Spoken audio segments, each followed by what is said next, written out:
Salut tout le monde et bienvenue pour ce deuxième tuto sur SC2. Aujourd'hui, le Skytos en PVZ sur LOTV. Alors, c'est une game de ladder contre Mini Razer. C'est un joueur professionnel suédois, je crois. Donc, déjà, petite parenthèse, j'ai pris en compte les petits retours que vous m'avez fait. Donc, déjà, merci beaucoup pour tout le soutien que j'ai eu. Je m'attendais pas à avoir de si bons retours, donc ça m'a fait super plaisir. Je vais faire attention à bien laisser la barre de production ici. Je l'avais pas fait pour le premier tuto. Et deux petites nouveautés que j'ajouterai, ce sera en fait désormais vous pourrez retrouver le replay utilisé pendant le tuto, vous pouvez le trouver à télécharger dans le lien de la description.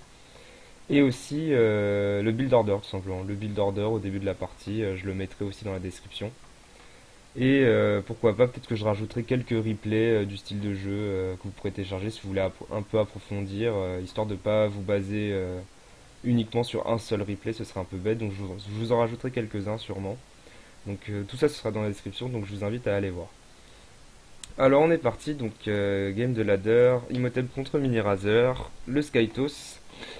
Alors on va commencer tout d'abord par un Nexus First, tout simplement, moi je pars toujours Nexus First en PVZ, tout simplement parce qu'en fait on meurt contre du 12 pool en fait, donc le nouveau 6 pool Zerg, le 12 pool.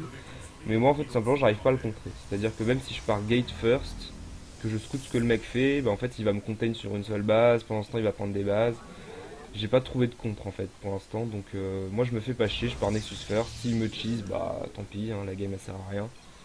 C'est pas très grave. Donc, moi, je pars Nexus first. Donc, 16ème probe, c'est-à-dire vous gardez 15 au minerai. 16ème va poser le Nexus. Ensuite, vous rajoutez une probe gate. Double gaz. Et après, vous allez scouter. Deuxième pylône dans la rampe. Voilà. Là, je suis pas allé scouter parce que j'ai joué grid, mais normalement, vous pouvez aller scouter à peu près à ce timing-là, soit après la gate, soit après le deuxième pylône, c'est un bon timing pour aller scout. Deuxième gaz, je vais remettre la vitesse normale. Cybernétique une fois que le portail est fini. Ok. Et une fois qu'on est à 16 au minerai, on va commencer. Vous voyez que hop, le deuxième Nexus se termine. Donc ça s'aligne parfaitement. Donc vous faites des probes, chrono boosté. Vous pouvez lancer un zélote, vous voyez que j'ai les thunes pour le faire. Je le fais pas. Là c'était contre Mini Razer, j'ai joué un peu grid. J'ai scouté la double Edge Gold, pas besoin de faire le zélote, hein. Double Edge Gold, une là, pas besoin. Pas besoin de faire de zélote, mais dans le doute, faites-en toujours un. Maintenant je le fais, donc faites un petit zélote pour pouvoir wall ou pour être tranquille. Cyber 100%, Wargate, Chronoboost du Stalker, tout simplement pour deny le scout en fait, tout simplement. Stargate, dès que vous avez les thunes. Donc généralement en fait vous aurez que deux pylônes à ce timing là, donc le mettre ici c'est un peu débile, il va se faire scout instant. Généralement c'est assez dur de planquer le bâtiment sur cette map, honnêtement je me le fais quasiment tout le temps scout. Parce que le tank, en fait, que si l'Overlord est là, le temps qu'il arrive, le Stalker a pas le temps de le péter. Donc bon. Mais c'est pas très grave, on va pas miser sur le fait que l'adversaire ait vu ou pas la Stargate, tout simplement parce que généralement ils partent. Tous les ergs font des sports à l'aveugle, ça coûte pas hyper cher. Hop, premier signe de cancer, la base cachée. Pourquoi? Le Skytos ça coûte super cher, vous avez besoin d'argent, il faut faire des paris. Donc base cachée. Vous allez voir que je vous conseille vraiment d'essayer de faire des bases cachées, c'est vraiment. C'est pas obligatoire, hein. Honnêtement c'est pas obligatoire. La base j'aurais très bien pu la poser là et la garder en safe. Mais poser une base cachée ça vous fait un income de malade. Honnêtement, 80% du temps, elle va pas se faire scouter. C'est vraiment, ça dépend pas du niveau du joueur, c'est vraiment s'il y pense ou s'il y pense pas. Il faut vraiment essayer de la planquer en fait, simplement. Donc comment la planquer? Tout simplement en prenant une B3 à un timing quand même, une B4 à un timing raisonnable. Du coup, vous allez B3 B4 en fait, et pour essayer en fait de pas laisser penser aux airs qu'il aille scouter, tu vois.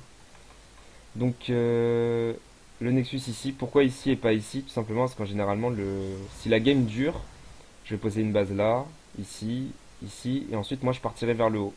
Alors que le Zerg pareil, mais il partira vers le bas. Et si vous avez eu le temps de bien miner sur cette base là, ben, il se retrouve avec une base à moitié vide et c'est assez crucial à ce moment-là du jeu. Hop, on rajoute des Stargates une fois que la B3 est terminée. Il faut essayer de pomper le plus de propres possible, le plus rapidement possible.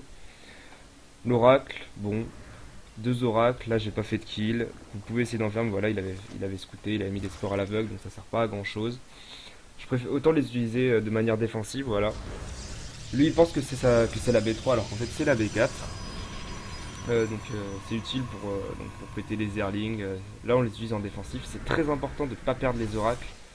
Tout simplement parce qu'en fait ça va pendant très longtemps pendant la game ça va être votre seul moyen de détection en fait. Au cas où il y a des lurkers.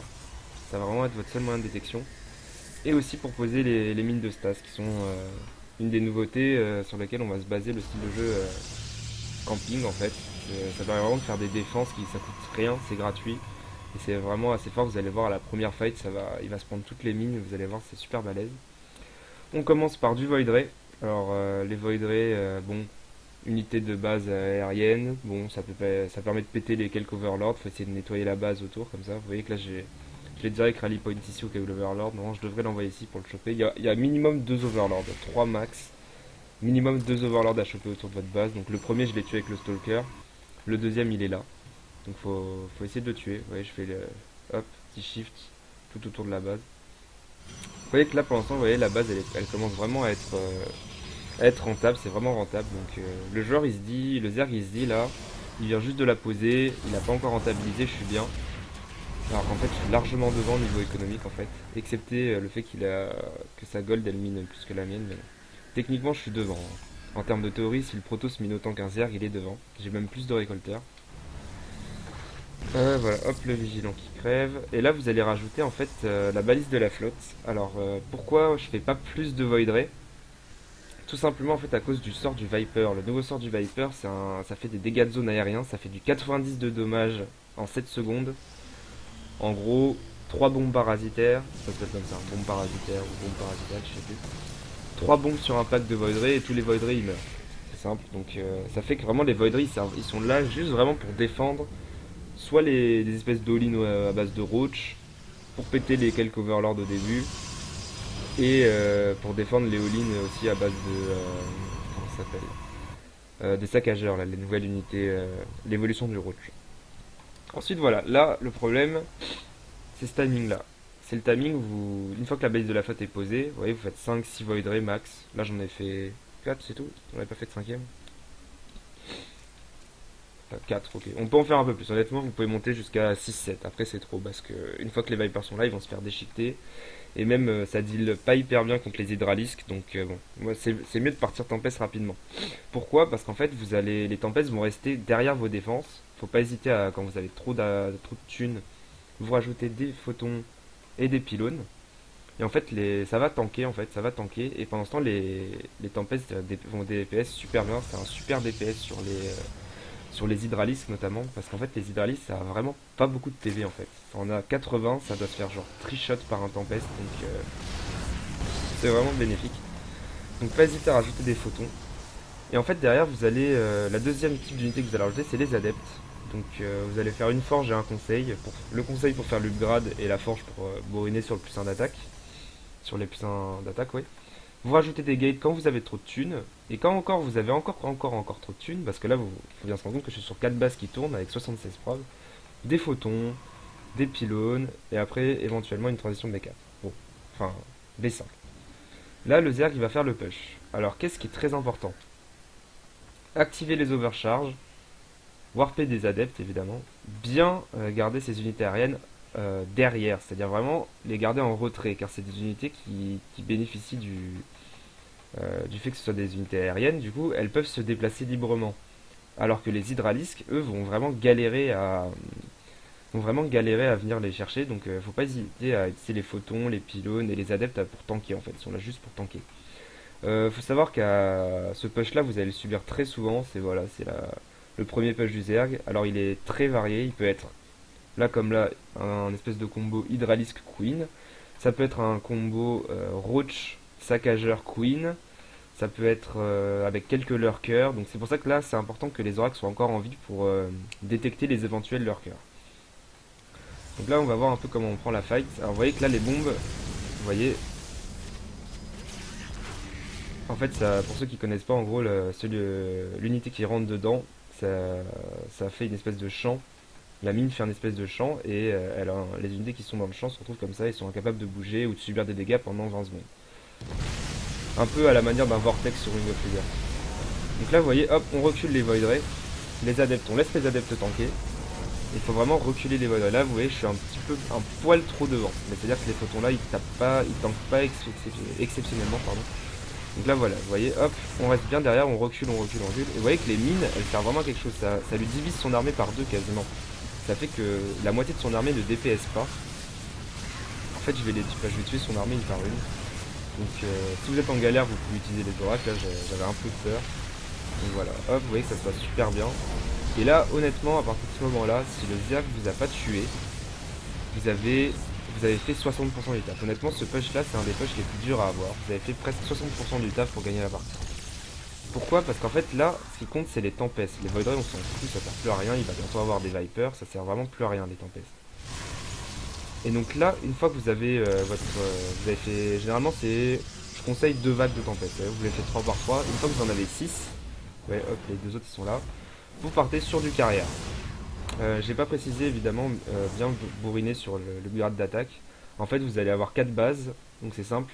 4 chronoboost, 3 chronoboosts sur les Stargate, plus celui-ci, le chronoboost, je le mets sur le cyber moi.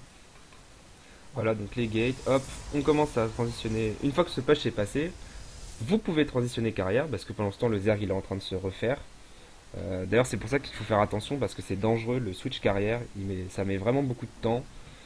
Ça met beaucoup de temps à sortir, il y a l'upgrade à faire, il y a les nefs à produire juste après, donc c'est un timing où vous êtes faible. Hein. Donc il faut faire attention, il ne faut pas hésiter à avoir fait des adeptes, rajouter des photons. Donc vous voyez que là c'est un double pari que je fais un peu, parce que je pars non seulement carrière, mais en même temps je pars sur B5. Donc c'est un petit pari, vous allez voir que je vais être un tout petit peu en... Je vais avoir un petit hors de position assez sale. Donc vous allez voir. Donc là vous voyez, petit hors de position, mes adeptes sont là, alors que les hydras sont là. Et là ça c'est pas bon. Faut vraiment se barrer, essayer de mettre des force fields, de reculer les tempêtes. Faut surtout pas prendre une fight en frontale tempête contre hydralix. Faut vraiment que les tempêtes soient hors de portée en fait. Ils ont une portée de 15, voilà. Il faut un hydralix ça a une portée de 6, voilà. Faut vraiment se mettre là-bas pour pouvoir les taper d'ici. Là je vais perdre l'oracle, faut essayer de pas les perdre parce que si les oracles, une fois passé le timing, vous voyez là j'ai posé une robot pour faire des ups. Là j'en ai plus besoin pour la détection. Ça reste hyper utile pour foutre les mines de stase, mais aussi vu que vous avez les tempêtes, pour foutre des révélations et pouvoir gratter, gratter, gratter, c'est vraiment hyper pratique aussi. Donc les oracles sont vraiment utiles jusqu'à la fin de la game. Donc là normalement je vais les perdre, mais il faut essayer de pas les perdre. Vous voyez là ça va me coûter cher ce move. Les tempêtes en plus c'est lent à repositionner, donc là petit move pas terrible de ma part. C'est pas hyper grave vu qu'honnêtement j'étais déjà super bien dans la partie. Et vous pouvez voir qu'en fait les adeptes, en plus de tanker, font énormément de dégâts contre les hydralisques. Donc faut vraiment pas hésiter à dépenser toutes ces thunes dans les adeptes. Et voir que là la fight elle se passe super bien. Les carrières arrivent en plus, donc là une fois que vous avez la masse critique, en fait c'est ça la grande puissance du Skytos, c'est qu'une fois que vous avez la masse critique, c'est-à-dire une fois que vous atteignez peut-être les 180 de pop, vous êtes quasiment intuable. C'est simple. Là, on peut dire clairement, c'est une balance. Si vous arrivez à atteindre cette compo, ça va être une compo carrière, tempête, voidrey et éventuellement des storms. Je vois pas vraiment ce qui peut tuer. Honnêtement, les corrupteurs, c'est un peu de la merde. Et les tempêtes sont vraiment super forts sur LOTV. Grâce au nouveau sort. Enfin, ça, je vous le montrerai tout à l'heure. Donc là, qu'est-ce qu'on fait? On continue les temps. Là, on essaie de décrypter vite fait parce qu'il ne faut pas déconner quand même. Le mec, il faut pas qu'il arrive trop près non plus. On continue à faire donc adepte, carrière, tempeste. Des pylônes, on fait une ligne de défense en fait. C'est vraiment une ligne de défense. Alors là, regardez. Là, une fois que le dernier switch technologique, c'est-à-dire que là, c'est la dernière chance pour le Zerg de passer. Pourquoi? Parce qu'il a ses Vipers. Il a ses premières Vipers. Son but, c'est de m'empêcher d'atteindre cette masse critique. Vous voyez qu'il attaque, il attaque, il attaque. Et à chaque fois, il me tue des unités pour pas que justement que j'atteigne le 200 de pop. Du coup, si vous avez des Voidrey, là, vous voyez, il aurait fait la bombe parasitaire, voilà. Et les Voidrey seraient morts. Donc c'est pour ça que les Voidrey ne servent plus à rien. Ils servent vraiment en début de game pour être safe. Là, en fait, il va grab les carrières ou les tempestes. Et donc, en fait, ce que vous devez faire, c'est là, utiliser cette touche-là. C'est vraiment, faut être assez... faut être dessus. Largage d'intercepteur, en fait, ça permet aux intercepteurs d'attaquer sans que le porte-nef soit là, même s'il est mort. C'est-à-dire qu'en fait, là par exemple, bon, c'est pas hyper utile vu qu'il y en a que deux, mais si j'active le sort, il y a deux intercepteurs qui vont sortir et qui vont DPS, Et même si le carrière meurt, ils vont rester 43 secondes avant de mourir en fait. Enfin, sauf s'il meurt, mais sinon il reste 43 secondes et après il meurt. Donc en fait, il y a toujours moyen avec vos carrières, même s'ils sont morts, d'attaquer en fait. C'est assez... je sais pas si je suis clair. Regardez, hop, là, voilà, je sais pas si vous avez vu le largage d'intercepteurs. Les intercepteurs, le porte-nef est mort, mais les intercepteurs sont toujours là. Donc sur un carrière, c'est pas hyper utile, vu qu'il y en a qu'un. Mais quand vous vous en faites grab 4 d'affilée, que les 4 sont pleins d'intercepteurs et que vous larguez les 4 intercepteurs, ça fait comme si les 4 carrières attaquaient en fait. Donc voilà, faut pas oublier de faire ça pour vraiment rentabiliser les carrières. Vous pouvez voir que pour l'instant les tempêtes DPS à mort, vous voyez vraiment ça détruit les hydras, regardez. Hop. Petit à petit certes, mais ça les dépop et vu qu'ils sont hors de portée, bah, c'est ce qu'on veut. Vous voyez, en fait, ouais, le gros problème des carrières, vous voyez, c'est que là, s'ils n'ont pas leur masse critique, si vous n'avez pas la masse critique, bah, vous voyez que là les carrières ils servent à rien. Ils servent juste à rien parce qu'ils n'ont pas de nef. Les nefs ça n'a pas de vie, ça meurt hyper rapidement. Donc c'est pour ça que le switch tempest le switch carrière pardon est vraiment assez chaud à faire. Mais là vous pouvez voir qu'au final ce qui m'a donné la victoire là c'est les tempestes. Vous voyez les tempestes ils sont chacun 10 kills. Ça a vraiment un gros DPS. Donc là ce qui m'a sauvé c'est les tempestes. Et sachant que j'en ai perdu. Je devrais en avoir 6 normalement, avec 2 de plus j'aurais été encore mieux. Et donc là bah on attend. C'est du camping, c'est pas hyper propre, je suis d'accord, c'est pas hyper propre. Faut pas non plus jouer ce style là tout le temps parce que bon vous allez peut-être un peu vous faire chier à la fin, mais c'est pas si chiant. C'est chiant à jouer contre, ça c'est clair. Les ergs ils aiment pas jouer contre ça, ça va vraiment les saouler de jouer. Parce que c'est assez frustrant au final. Là le mec il se dit il a attaqué, j'ai fait quelques erreurs et tout. Mais là honnêtement à ce timing là j'ai gagné la partie. J'ai gagné. En plus vous pouvez voir que cette base là il l'a pas scouté, mais alors pas scouté du tout. Vous voyez c'est la seule zone de la map qu'il a pas scouté. Vous voyez qu'elle est hors de portée de la Zelmaga, donc c'est vraiment le meilleur emplacement pour moi. Voilà, donc là en fait là on arrive à un stade où le Zerg, bah il a plus de contre technologique, c'est-à-dire qu'en fait à part faire masse corrupteur, masse hydralisque, c'est les seuls moyens qu'il a de tuer ses unités, mais dans tous les cas je suis quand même plus fort, on va dire. Le proto c'est quand même beaucoup plus fort. Pas hésiter une fois, voilà, 3 d'attaque au sol. En fait après vous allez progressivement remplacer les adeptes par plus d'aériens en fait. Vous allez progressivement remplacer les adeptes en rajoutant des Stargates. Voilà, là je suis monté. Vous voyez, hop, attention, largage intercepteur. Hop, vous voyez celui-là. J'ai largué tous les intercepteurs. Là, il y a 3 carrières qui sont morts, mais vous voyez, les intercepteurs sont là encore. Ils sont toujours là, les intercepteurs, donc c'est comme si le carrière était toujours là en fait. Et après, faut quand même faire attention à cette capacité, parce que ça a l'air super fort vu comme ça. Mais il faut vous dire que un intercepteur c'est 25 de minerais. Donc voilà, faites ça x 8. En fait, c'est le prix que ça vous coûte quand vous balancez les intercepteurs. Et en late game, ça peut être vraiment chaud. Donc là, on arrive à un stade où j'ai la compo, quasiment il me balance. Vous voyez, je vous avais dit 180 de pop. Il vient de s'empaler. Là, c'est le timing. Alors là, c'est à vous de jouer. C'est-à-dire que multitask d'adeptes. C'est-à-dire vous commencez à envoyer des adeptes partout dans sa base parce qu'en fait, vous voulez vous en débarrasser. Vous voyez là, les adeptes, faudrait que j'en envoie là, là. Et pendant ce temps, avec la base principale, en fait, avec l'armée principale, vous allez attaquer là. Et en fait, vous allez voir que là, tout simplement, c'est à partir du moment où vous commencez à avoir cette masse là, cette espèce de masse de carrière, 5-6 carrières, 5-6 tempestes, des adeptes au sol. Bon, là, les sentries, c'est juste pour faire quelques force field et éventuellement quelques boucliers gardiens, mais c'est pas hyper utile. Quand le proto ça arrive à sécuriser sa B4, B4, B5, honnêtement vous avez gagné quoi. Le Zerg peut juste rien faire. Il n'y a pas de contre en fait. Il n'y a pas d'unité Zerg qui contre efficacement la masse aérienne Protoss. Ils peuvent contrer le mass Void Ray avec les bombes parasitaires, mais les bombes parasitaires sur les tempestes et les carrières ça sert à rien. C'est-à-dire 90 points de dégâts sur un tempête, vous voyez, ça enlève la moitié du bouclier, c'est juste ridicule. C'est pour ça qu'il faut, là vous voyez, les nefs vont mourir. C'est pour ça qu'il faut vraiment partir sur du tempest le plus rapidement possible et refaire du Void Ray. Là, je vais me mettre à en refaire un peu normalement. Pourquoi? Parce que j'ai vu du corrupteur. En fait, une fois que à la fin, le Zerg il a pas le choix, il est obligé de partir sur du corrupteur. Il faut savoir que le Void Ray est le contre du corrupteur. C'est le contre. Il y a beaucoup de joueurs Zerg débutants euh, qui ne le savent pas. Mais le dislocker, vous voyez, fait du dégât bonus contre le blindé. plus le rayon, leur sort, fait encore plus de dégâts contre le blindé. Alors que le corrupteur est une unité blindée et ne fait pas de dégâts bonus contre les Void Ray. Il fait du dégât bonus contre le lourd, donc les tempestes ou les porte-nefs. Donc en fait, le Zerg va faire une masse de corrupteurs pour contrer vos tempestes et vos carrières, et vous allez faire du Void Ray pour contrer les comment ça s'appelle, les corrupteurs. Donc là voilà, c'est simple. 200 de population, vous avez 7 gates pour warper en renfort, 5 Stargate pour repop, c'est-à-dire que les carrières vous les repop 4 par 4, 5 par 5 pardon. Éventuellement poser sa base ici, poser la base, et là il faut faire péter le multitask en fait. C'est-à-dire que vous allez voir que c'est un peu culotté. Je vais même utiliser ma ninja base pour pouvoir faire du harass en fait. C'est un peu risqué, faut faire attention parce que si des unités arrivent de par là, il va se douter qu'il y a peut-être un pylône et il va peut-être la scouter. Et bon là vous pouvez voir que le mec c'est un joueur professionnel et il a pas capté de la partie que j'avais une base planquée. Et c'est vraiment cette base là qui m'a donné l'avantage économique, qui m'a permis vraiment de partir sur du Tempest hyper rapidement en fait.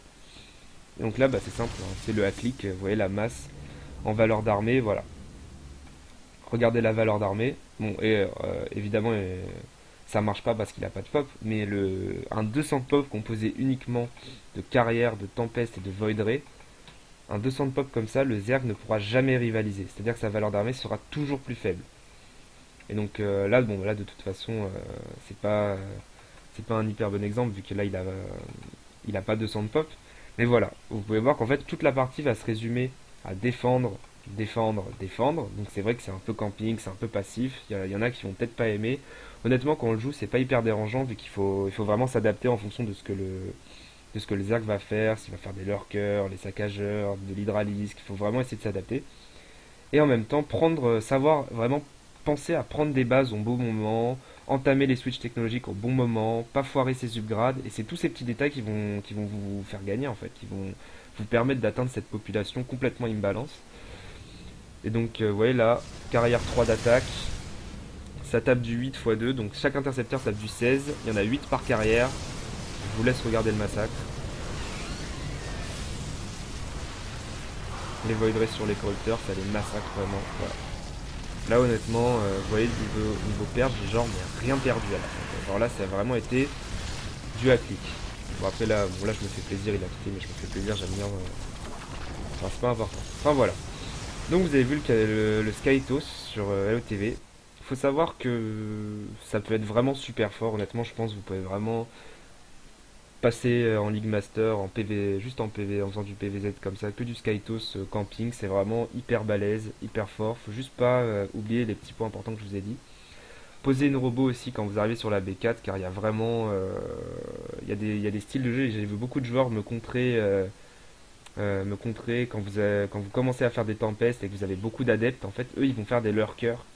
Et les lurkers vont vraiment dépop les adeptes. Et après, les hydralistes auront la voie libre vers vos templates. Donc faut faire gaffe à vraiment garder les oracles en vie et après pas hésiter à faire une petite robot pour faire d'abord des ops pour le creep et les lurkers.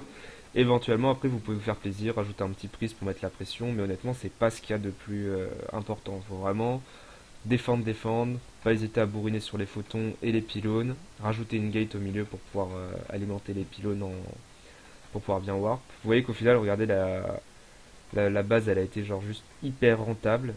Faire attention quand vous prenez une base comme ça, c'est si vous la saturez, c'est-à-dire 16 au minerai et 3 au gaz comme là, faut faire attention parce que votre B4 en fait elle sera, faut pas la saturer pardon avec 16 au minerai en fait, car sinon vous allez vous retrouver avec trop de probes. C'est-à-dire vous voyez là j'en ai 80, j'ai déjà vu des games où je suis monté à 90 sans faire exprès et 10 de pop ça compte beaucoup en fin de game. Donc faire attention. Quand vous êtes trop de thunes, donc 5 Stargate. Gate, vous pouvez monter à 7, 8. Après le reste de minerai, vous le dépensez en photons. Vous le dépensez en photons. Voilà, je crois que j'ai fait le tour. Voilà, comme je vous l'ai dit, je posais la base. Essayez de poser une base quand vous attaquez. Ça, c'est la base sur StarCraft. Petite situation. Si vous vous retrouvez... Là, j'ai gagné, mais imaginons que le Zerg possédait des bases ici, ici, ici. Vous pouvez faire des petits moves, en fait, assez stylés. Je pense que vous pourrez les voir dans les packs de replay que je mettrai dans la description. Il y aura des moves comme ça où en fait ça consiste à amener les carrières ici et vous larguez tous les intercepteurs sur sa base et vous vous barrez. Et en fait, pendant ce temps, les intercepteurs, bah, ils vont juste défoncer toute sa technologie. Et pendant ce temps, vous pouvez vous barrer. Voilà, donc de toute façon, vous verrez dans les liens, vous verrez dans les replays que je vous mettrai, vous pourrez regarder. Donc je pense que j'ai fait le tour. Dernier petit truc, j'ai créé un club sur SC2, voilà, Imhotep Crew. Donc en fait, c'est tout simplement pour ceux qui veulent me poser des questions. En fait, si vous voulez me poser des questions en live et directement, en fait, moi je suis co. En fait, j'ai reçu beaucoup de demandes d'amis et en fait, bah, là, j'ai déjà une friend list assez épaisse, donc je peux pas, en fait, je peux juste pas accepter tout le monde.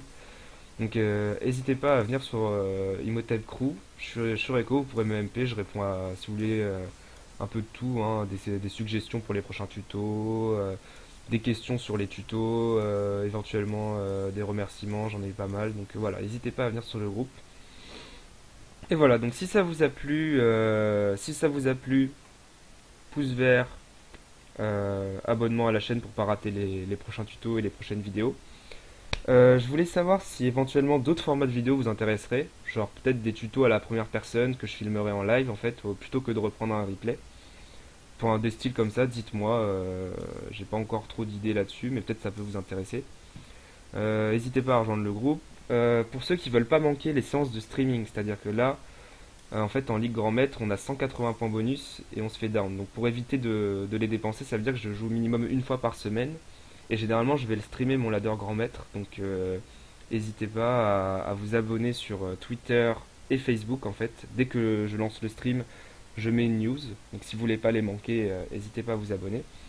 Et enfin, pour ceux qui veulent du coaching personnalisé et plus privé et plus abouti, vous avez sur Eggone, il y a tous les liens de toute façon du Facebook, Twitter, Eggone sont dans la description. Vous pourrez donc me retrouver pour du coaching personnalisé et beaucoup plus approfondi pour vraiment pour ceux qui veulent. Voilà, donc j'espère que ça vous a plu. Comme d'hab, dites-moi ce que vous en pensez dans les commentaires. Dites-moi ce que vous aimeriez pour les prochains tutos. Je pense que ce sera du PVP du coup pour faire les 3 match-up. Mais voilà, dites-moi ce que vous avez pensé. Dites-moi si ça vous a plu. Voilà, dites-moi tout ça dans les commentaires. Je vous fais des gros bisous et à la prochaine.